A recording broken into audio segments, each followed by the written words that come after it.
Part 10.13 Surah Yunus Jonah. Assalamu alaikum.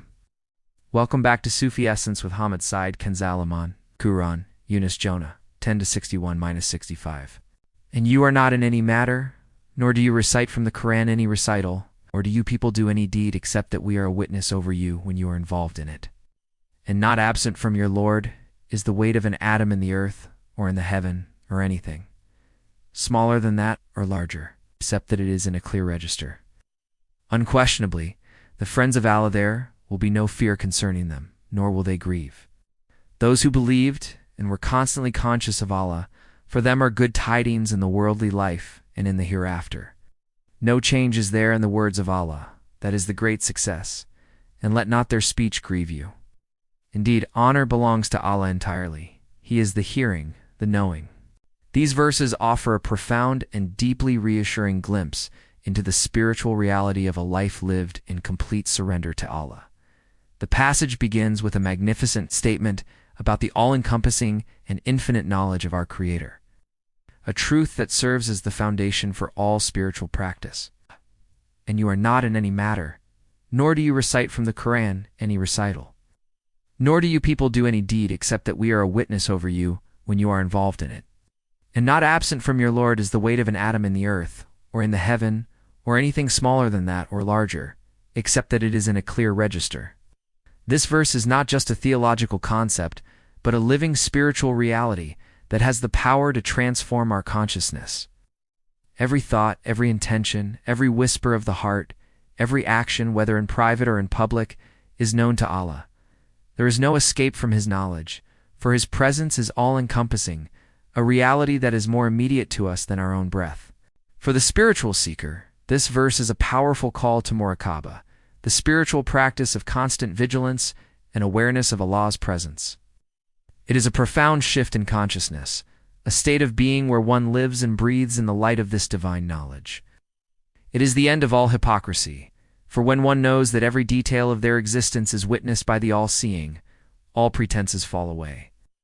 This awareness is a source of immense purification, for it encourages a life of absolute sincerity, a life where every action is a conscious act of worship.